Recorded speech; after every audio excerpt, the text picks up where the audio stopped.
마틴 루터가 바티칸을 향하여서 논쟁을 하자고 비텐베르크에 95개 조항을 붙이면서 종교개혁이 이루어진 날입니다. 그 종교개혁을 인하여서 우리 프로테스탄트 교회가 생겼습니다. 개신교회가 생겨서 지금은 가톨릭 교회, 개신교회 이렇게 되어 있습니다. 역사적으로 좀 보자면은 가톨릭과 정교회가 나누어질 때가 1054년에 일어났습니다. 그건 성령에 대한 이해를 따라서 정교회하고 우리 가톨릭하고 교회하고 나누어졌어요. 그건 그냥 교회입니다. 나누어지고 그 이름이 가톨릭이고 하나는 정교회입니다. 가톨릭이라는 그 이름은 공교회라는 말입니다. 그냥 교회였어요. 공교회, 유니버설 처치, 우주적인 교회다. 그 교회를 내려오는 중에 마틴 루터가 1517년에 10월 31일 날 바티칸에서 주장하고 있는 성서 해석이나 방법은 하나님 말씀과 위배된다. 이렇게 나가면 되느냐? 우리 함께 논쟁해보자. 그 문제 제기를 95개 조항을 비텐베르크에 있는 비텐베르크 대학 게시판에 부착을 합니다. 이것이 완전히 불이 붙었어요. 그 당시에는 교황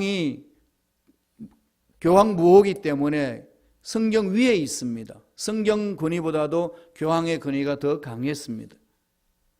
은혜보다는 행위였습니다. 모든 것이 세상의 그 가치관과 함께 이루어져 나가는 그 모습 속에서 이루어져 있기 때문에 마틴 루터가 성경을 연구하면서 이 부분에 있어서 오류가 있다고 지적을 하고 논쟁을 하자고 붙인 것이 종교개혁의 출발이 되었습니다. 엄청난 파장을 일으켰습니다. 그때의 교황 레오 10세가 그 다음 해인 1520년 7월 15일에 루터에게 파문장을 발송합니다. 너는 우리 공동체의 신부가 아니다. 그러면서 60일간 여유를 줄 테니까 그 주장을 철회하라고 협박을 했습니다. 그 당시 마틴 루터는 교수였기 때문에 학생들 보는 앞에서 그 파문장을 불살러 버립니다. 그 계기로 독일의 모든 사람들이 한호했습니다. 독일은 중앙 집권식이 아니고 영주권으로 지방분권으로 뒤에 있습니다.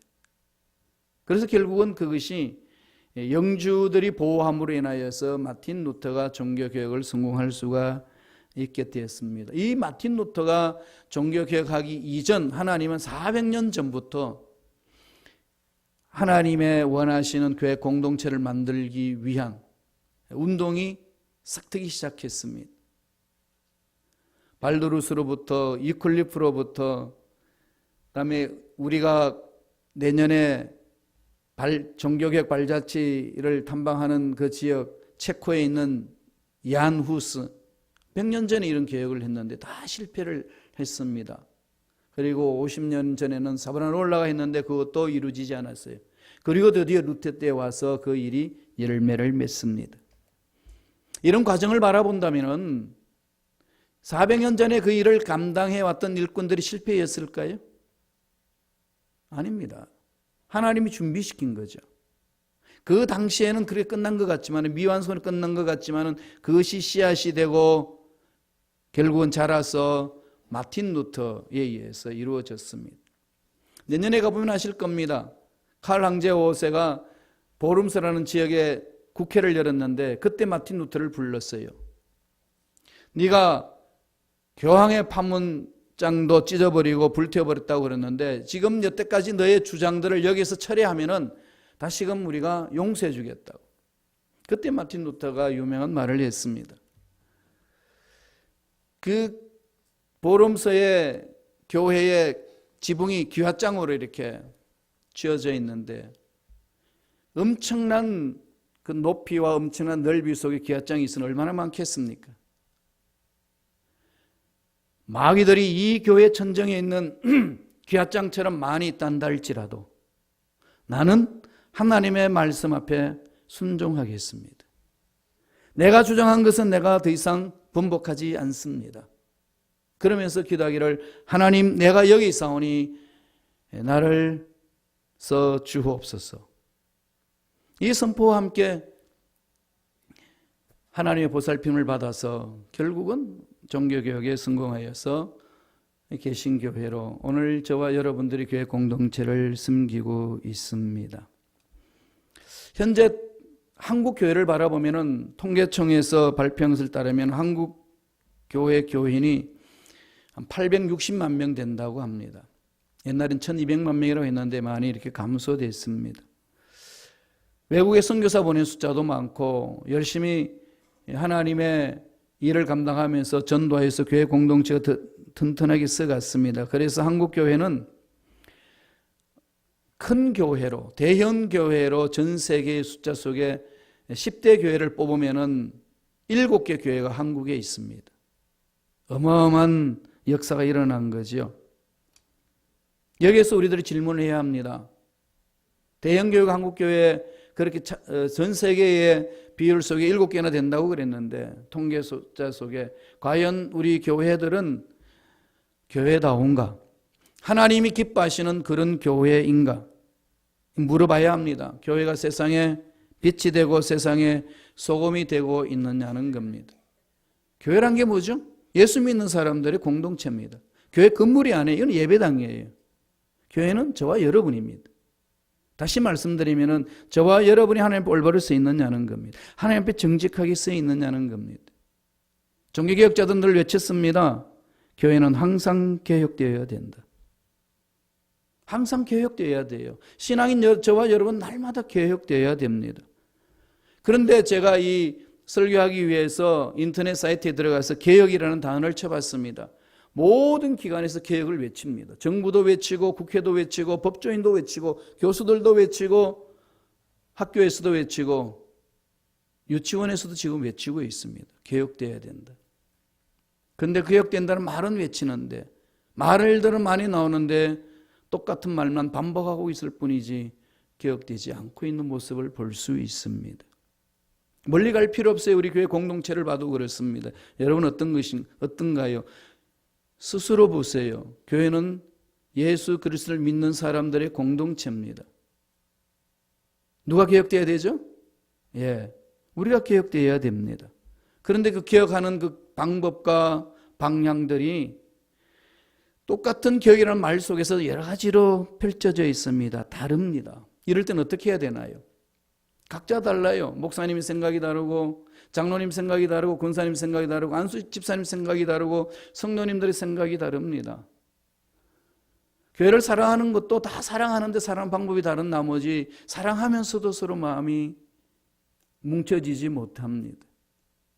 이런 상황 속에 우리들이 해야 될 일이 뭘까요? 오늘 종교개혁을 기념하여서 종교개혁주의를 맞이하는 오늘 이 시간에 한번 깊이 하나님께서 원하시는 계획이 뭔지를 한번 생각해 봐야 되지 않을까요? 날마다 우리는 개혁돼야 되지만 오늘 특별히 참으로 개혁을 위해서는 우리가 어떻게 해야 될 것인가 한번 깊이 생각해 보기를 원합니다. 어디로 가야 될까요? 성경으로 와야죠. 성경 속에 하나님이 말씀합니다. 어떻게 개혁해야 될 것인지. 2부 예배 때는 제가 요시야 왕의 개혁을 설명을 했습니다. 말씀을 나눴어요. 오늘은 히스기야 왕의 개혁이 어떻게 되는지 살펴보겠습니다. 히스기야 왕은 정말 칭찬 듣는 왕이었어요. 모범적으로 개혁을 했습니다. 오늘 본문 말씀 20절, 21절을 보면은 마지막 성공적으로 종교 개혁을 감행했던 히스기야 왕에게 이렇게 평가를 합니다. 히스기야 왕이 형통하였더라. 하나님이 형통한 삶을 살기를 원하는 그 삶을 히스기야가 누렸다는 겁니다. 형통했다. 아시잖아요. 막힘없이 모든 일들이 뜻대로 잘 이루어졌다. 형통한 왕이었습니다. 어떻게 히스기야 왕은 형통한 왕이 되었을까요? 하나님이 기뻐하신 일을 한 거죠. 형통한 왕으로서 하나님 기뻐하신 일을 해나갔던 히스기야를 보면 오늘 저와 여러분들이 어떻게 순간순간 내 삶을 개혁하고 교회 공동체를 개혁하고 가정을 개혁하고 내 삶을 개혁해야 될 것인가를 알 수 있습니다. 그 비밀이 담겨져 있어요. 두 가지로 살펴보겠습니다. 그 첫 번째의 개혁의 비밀은 20절에 있습니다. 한번 읽어볼까요? 다 같이 한 목소리 천천히 읽겠습니다. 역대하 31장 20절입니다. 히스기야가 온 유다에 이같이 행하되 그의 하나님 야훼 보시기에 선과 정의와 진실함으로 행하였으니, 온 유다에게 이같이 행했는데 하나님 보시기에, 내가 보기에 내 가치 기준에 이 정도 하면 되지, 이런 차원이 아닙니다. 하나님 보시기에 선과 정의와 진실함으로 행하였으니. 첫째로 뭘 지금 말씀하고 있는 거죠? 신앙 개혁이 먼저라는 겁니다. 개혁을 하려면은, 개혁에 있어서 가장 중요한 것은 신앙 개혁입니다. 하나님 보시기에 선과 정의와 진실함이 없이는 어떤 개혁도 말뿐이지 개혁은 일어나지 않습니다. 2000년 동안에 이 지상에 있는 교회들이 날마다 개혁하는 교회들이 있습니다. 하나님 앞에 쓰임받는 교회들은 그렇게 날마다 개혁하면서 나아갑니다. 하나님 앞에 쓰임받는 일꾼들은 날마다 말씀 안에서 하나님 보시는 차원에서 개혁해 나갑니다. 하나님 보시기에, 여기 집중해야 합니다. 하나님 보시기에 여러분 얼마나 선과 정의와 진실함으로 삶을 가꾸면서 하나님이 원하시는 삶을 살아내고 계시는지요. 지금 히스기야는 역사상의 가장 위기 속에 처해 있는 상황의 때의 왕이었습니다. 그 당시 강국이었던 이 주위에 있는 나라들, 시리아가 누구를 공격해 옵니까? 아수로가, 아시리아, 북쪽 이스라엘을 공격했습니다. 초토화됩니다. 그 다음은 남방 정체를 내려오니까 그들이 이집트까지 정복해 나가려고 하니까 꼭 이스라엘을 거쳐서 가야 합니다. 그 남조 유대도 멸망시키려고 어른거리고 있었습니다. 주위에 다 적이에요. 우리나라가 강대국서에 쌓여있는 그 모습과 유사합니다. 히스기야 왕은 완전 풍전등화에 처한 그 모습입니다. 이걸 어떻게 극복해야 되나? 군사도 키워야 되고 경제력도 확보해야 되고 그다음에 외교술도 잘 살려서 연합전선도 해야 되고 여러 가지 있습니다. 그런데 히스기야가 제일 먼저 이 풍전등화 같은 상황 속에서 무엇을 선택했을까요? 이거 오늘 저와 여러분에게 주는 메시지입니다. 뭘 선택했죠? 종교개혁을 했습니다. 신앙개혁을 했습니다. 군사력 강화도 아니고 경제구조의 개편도 아니고 외교력의 강화도 아니었습니다. 하나님만을 바라봤습니다. 하나님 보시기에 여기에 집중했습니다. 코람데오 신앙으로 섰습니다. 하나님 면전에서. 전능하신 하나님이 살아계셔서 우리 민족을 만져주시면은 외부의 세력이 아무리 강한다 할지라도 우리 민족은 살아남을 수 있을 줄로 믿습니다. 이 고백과 함께 하나님 보시기에 선과 정의와 진실함으로 나아갔다는 겁니다. 그 당시 유대 상황 속에는 우상천지였습니다. 참 묘하지 않습니까? 하나님의 기적을 처음 했던 그 나라가 가면서 사람들이 자꾸 세상과 타협을 해나가서 우상이 난무했습니다. 우상들의 백화점 같다고 이야기를 했습니다. 그런 상황 속에서 먼저 히스기야 왕이 선택한 것은 성전을 청결하는 겁니다. 하나님 앞에 올바로 서기 위한 몸부림이었습니다. 말씀을 볼까요? 역대하 31장 1절입니다. 다 같이 한 목소리 천천히 읽겠습니다. 이 모든 일이 끝남에 거기에 있는 이스라엘 무리가 나가서 유다 여러 성읍에 이르러 주상들을 깨뜨리며 아세라 목상들을 찍으며 유다와 베냐민과 에브라임과 므낫세 온 땅에서 상당들과 제단들을 제거하여 없애고 이스라엘 모든 자손이 각각 자기들의 본성 기업으로 돌아갔더라. 인간 속에 들어있는 그 모든 탐욕들을 먼저 제거하는 일에 집중을 했습니다. 인간적인 방법으로 모든 걸 해나가고자 하는 그 마음을 다 제거했습니다. 오직 우리 민족을 살 수 있는 것은 전능하신 하나님이다. 여기에 집중을 했습니다. 이게 오늘 저와 여러분들이 택해야 될 부분 아니겠습니까? 물질이 어렵고, 물질적으로 상황이 어렵고, 나이가 연세가 들어가시면서 기력이 쇠하고 환경이 여러 가지 어려운 상황 속에 있을 때에 어떻게 할 것이냐는 겁니다. 교회 공동체를 섬기는 저와 여러분들은 이 교회 공동체 10년을 바라보면서 어떻게 초석을 놓으며 나아가야 될 것이냐 물어봐야 되지 않겠습니까? 어떻게 해야 되겠습니까? 여러 가지 방법이 있어요. 그 중에 뭘 선택해야 하나요? 히스기야 왕의 방법을 선택하라는 하나님의 메시지입니다. 히스기야는 철저하게 하나님의 위대하심에 그 신실하심과 하나님의 거룩하심에 온 마음을 집중을 했습니다. 그래서 구약시대에 나타난 히스기야의 종교개혁은 성공적으로 이루어졌습니다. 이걸 보고 배우라고 하나님은 말씀을 합니다. 동일하다는 거죠. 히스기야를 통해서 하나님 일을 이루셨던 것처럼 히스기야가 성공했던 그 방법을 우리가 믿음으로 나아간다면 이룰 수 있다는 겁니다.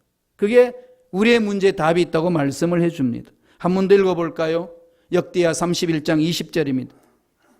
다 같이 우리 한 목소리 천천히 읽겠습니다.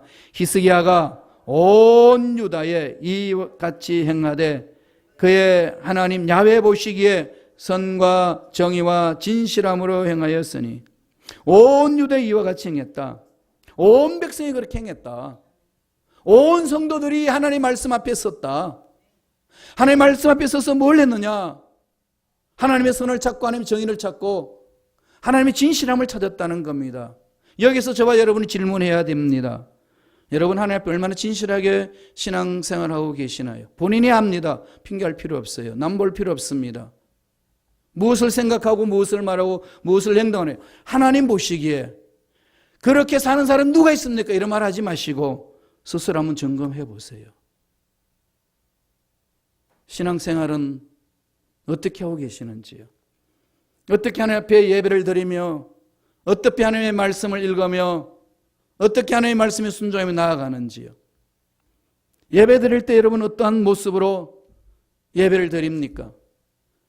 예배 드리는 것은 재물을 드리면서 하나님께 예배 드리는 모습을 성서에서 늘 가르치고 있습니다. 그래서 늘 예배 드릴 때는 재물이 있잖아요. 제사 드릴 때는 늘 재물이 있습니다. 가난한 사람들한테는 산비둘기, 집비둘기나 산비둘기를 통해서 풍부한 사람들은 양이나 염소, 소나 이러면서 그 자기 수준에 맞게끔 하나님이 정해주면서 제사를 드리도록 길을 열어주셨습니다. 제 씻음 받으러 하나님 만날 수 있는 길을 열어주신 거죠. 따라서 저와 여러분들이 하나님 앞에 예배 드릴 때의 기본 자세는 뭘까요? 예물이 있는 거지요. 신앙생활이 중요한 것은요, 이 세상에서 가장 귀하게 여기는 돈 문제가 해결되셔야 합니다. 돈과 신앙은 비례합니다. 감리교 창시자인 요한 웨슬리가 그런 말을 했어요. 호주머니를 회개하지 않는 자는 회개한 자가 아니다. 그런 공식을 가졌습니다. 다시 말씀드리면은 하나님이 명하시는 그 말씀에 세상에서 가장 귀하다고 하는 돈을 가지고 하나님 앞에 어떻게 마음을 드리느냐에 따라서 그 사람의 신앙이 비례한다는 겁니다. 여러분 어떻게 신앙생활을 하셔야 할까요? 자신의 계획을 위해서 한번 달려갔으면 좋겠어요. 그래서 주여 제가 정말로 우리 성도님들을 잘 섬기지 못한 결과입니다. 이 자격 없음을 책망해 주시고 하나님 만져달라고 하나님이 멋지게 아마 일을 이루어 주시리라 믿습니다. 오늘 또한 두 번째 형통한 왕으로 인정받은 비밀이 있습니다. 21절의 말씀이에요. 두 번째 열쇠를 우리에게 가르쳐 줍니다. 읽어볼까요? 역대하 31장 21절입니다. 다 같이 읽습니다. 그가 행하는 모든 일, 곧 하나님의 전에 수정되는 일에나 율법에나 계명에나 그의 하나님을 찾고 한 마음으로 행하여 형통하였더라. 진정한 개혁은 어디에 있다는 거죠? 행함에 있습니다. 믿음대로 행하는 거예요. 진정한 개혁은 믿음대로 행합니다. 하나님 전에 수정되는 일이나 율법이나 계명이나 하나님을 찾는 한 마음으로 행하여 형통하였더라. 일심으로 하나님을 구하잖아요. 하나님께 집중을 하는 겁니다. 내 인간적인 이성으로는 도저히 이것을 이룰 수 없다고 생각했지만 전능하신 하나님께 내 마음을 던져서 집중하고 나아가니까 하나님께서 그 마음을 받아주시고 믿음을 받아주시고 이루어 주신다는 겁니다. 매달리라는 거죠. 하나님 앞에 매달려서 일심으로 모두가 연합하여서 자신의 개혁부터 시작하여서 우리가 잘못하고 있는 것들을 다 털어내버리고 쓰자는 겁니다. 교회 공동체가 어려움이 생기잖아요. 그게 메시지 있어요. 하나님의 메시지입니다. 우리 민감해야 돼요. 왜 어렵게 하실까요? 하나님을 위하여 살겠다고 하나님의 뜻을 위하여 목숨 바치면서 가겠다고 고백하면서 모인 교회 공동체 교회가 왜 어려울까요? 예, 우리가 개혁되지 않아서 어렵잖아요. 개혁하라는 거죠. 예. 가장 그 근본적인 책임은 담임 목사가 지는 겁니다. 담임 목사가 져야 돼요. 무슨 일이 있었든지 간에 변명의 여지 없습니다. 그건 담임 목사의 책임의 몫이에요. 그건 하나님께 기도하는 겁니다. 부르짖는 거죠. 하나님 만져주시라고. 그건 하나님이 해결해 주실 겁니다. 그럼 저와 여러분들이 우리들이 지금 해야 될 일은 아버지 약속의 말씀을 마음판에 새기고 그 말씀에 순종해 나가야 돼. 그래야 내 자신이 개혁되고 교회가 개혁이 됩니다.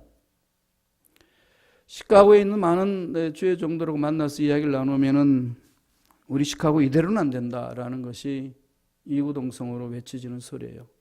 이대로는 안 된다. 우리 지방에 있는 목사님들도 그래요. 이대로는 안 됩니다. 목사님, 뭔가 우리가 해야 되지 않겠습니까? 예, 그건 하나님이 해주셔야 돼요. 하나님이 하시지 않으면은요, 아무리 인간들이 몸부림쳐도요, 그냥 머무르고 맙니다. 그럼 어떻게 해야 되죠? 매달려야 돼요. 하나님 앞에. 그런 관점에서 여러분 신앙생활을 돌아보세요. 하나님께 매달리는 거 어떻게 하고 계시나요? 새벽 예배, 주중 예배, 여러분 이런 예배 안 나오고 나서 교회 개혁을 말할 수 있어요? 없습니다. 무슨 개혁이 일어납니까? 무슨 교회가 하나님이 기뻐하시는 일로 나아갈 수 있나요? 아닙니다. 제가 둘째 딸에게 야 그거 하지 마라 하면 안 돼. 그리고 이거 해야 돼. 아빠 알아요. 말뿐이에요. 그런 거 많이 있지 않나 여러분에도? 하나님의 말씀을 들었는데 안 해. 그럼 무슨 일이 일어나요? 그렇죠. 그것도 제가 책임져야 돼요. 물론 다 책임지는데 여러분 목사 혼자서 이 일은 하는 것 아니에요. 같이 하는 거잖아요. 부르짖는 일들 여러분 어떻게 하시나요? 진실하게 보세요. 집에서 부르짖는다고 그러시죠? 집에서 성경 공부한다고 그러시죠? 어떻게 하시나요? 정말 우리는 어떻게 나가야 될까요?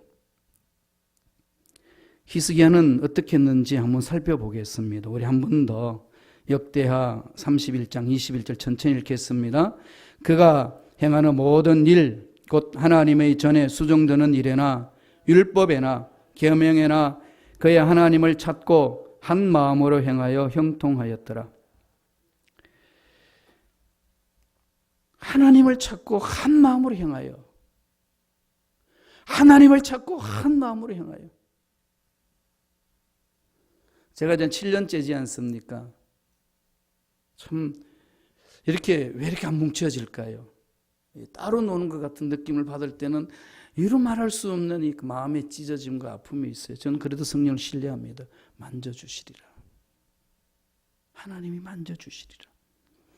히스기야 구체적인 내용을 한번 보실래요? 2절 어떻게 하는지 볼까요? 31장 2절 읽습니다. 히스기야가 제사장들과 레위 사람들의 반열을 정하고 그들의 반열에 따라 각각 그들의 직임을 행하게 하되 곧 제사장들과 레위 사람들에게 번제와 화목제를 드리며 야훼의 휘장 문에서 섬기며 감사하며 찬송하게 하고 그들의 직임을 행하게 하되 그들의 직임을 행하게 하되 여러분 직분 받으신 분 정신 차리세요. 하나님 말씀으로 받아들이세요. 직분은요 하나님 앞에서 받은 겁니다. 그럼 하나님 앞에 신실하셔야 돼요. 하나님 앞에 정직해야 합니다. 하나님은 숨길 수 없다고 그러잖아요. 이게 하나님의 눈을 피해서 하나님이 하라는 거 안 하고 돈들을 내가 마음대로 아낀다고 하죠? 아껴지던가요? 절대로 안 아껴집니다. 사건 다 터져요. 다 뺏깁니다. 그 신앙생활 하면서 느끼지 않으시나요? 그러지 마시고 빨리 이렇게 하나님 앞에 돌이키세요. 그러면 하나님 마음을 붙들어 주시고 하나님이 복을 부으시는 것은 상상할 수 없는 복으로 하나님 만져주십니다. 여러분 자녀들 잘 되는 것 다 그런 연유 아닙니까? 우리의 희생과 헌신 하나님 앞에 설 때에 하나님 붙들어 주는 것. 3절을 보겠습니다. 이런 일에 희석이하는 솔선수범합니다. 다 같이 읽습니다. 왕의 재산 중에서 얼마를 정하여 야훼 율법에 기록된 대로 번제 곧 아침과 저녁의 번제와 안식일과 초하루와 절기와 번제에 쓰이게 하고 재산 중에서 왕의 재산 얼마를 정하여 야훼 율법에 기록한 대로 번제 드리고 재물 가져서 하나님께 예배 드리고 그러잖아요. 여러분들이 저에게 주는 사례비로요, 제가 헌금해가지고 정직하게 그냥 깨끗하게 되면 여러분 헌금하는 생활 순위에 5위 못 들어갑니다. 더 보태야 되는 거죠. 왜 하나님 책임져 주신다는 믿음을 갖기 때문에. 항존직을 받으신 분들 있죠. 장로님, 권사님, 안수 집사님 정신 차리셔야 됩니다. 저에게는 너무 충격이에요. 기도하고 있습니다. 하나님 만져주실 거예요. 변해야 합니다. 우리가 변해야 돼요. 믿고 마음에 믿은 대로 달려가세요. 약하게 세상에 타협하지 마세요. 하나님 살아계십니다. 그때에 내 삶이 올바로 회복되고 교회 공동체가 올바로 회복되는 것 아니겠습니까? 신앙이 성숙하는 것이 우리의 삶의 목적이잖아요. 예수 닮는 거잖아요. 예수 닮는 게 말로만 예수 닮나요? 예. 말로 닮는 것이 아니라 삶으로 닮습니다.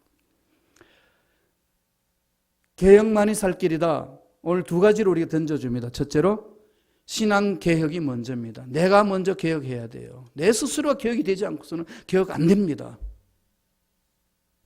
내가 개혁한 만큼 개혁할 수 있어요. 그리고 개혁은, 진정한 개혁은 말이 아니고 행함입니다. 본을 보여야 됩니다. 우리가 자녀들에게 본을 보이면은 자녀들에게 말하지 않아도 따라옵니다. 아시잖아요.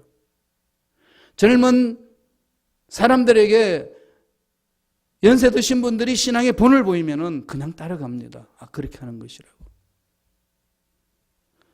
젊은이들이 교회 공동체 하지 않는다는 것은 오늘날 세태가 그래 이런 말 아닙니다. 여러분 그런 말로 넘겨서는 안 되는 부분이에요. 자신을 돌아봐야 합니다. 히스기야는 어떻게 했나요? 매달리지 않습니까? 전능하신 하나님께 매달려서 부르짖었습니다. 한 번 더 제가 강구해 드릴까요? 우리 교회는 새벽 예배가 주일날만 없고 월요일부터 토요일까지 있습니다. 수요일은 요한계시록 성경 공부가 있고 금요일은 찬양 예배 기도회가 있습니다. 이건 여러분이 모르시는 것 같아서 한번 강구해 드리는 겁니다. 정신 차립시다. 지금 때가 어느 때입니까? 딴 이야기 하지 마시고 내가 정말 하나님 올바로 서 있느냐 이것만 이야기하자고요. 이게 안 서 있는데 무슨 일을 합니까? 못합니다. 여기에 집중하지 않으려고는 개혁? 예, 그건 난무한 소리입니다. 그냥 사람들로 하여금 시끄럽게 만드는 그런 소리밖에 되지 않습니다. 종교개혁자가 외친 소리 한번 다시금 우리 마음판에 새깁시다. 교회는 끊임없이 개혁되어야 한다. 나는 끊임없이 개혁되어야 한다. 기도하겠습니다.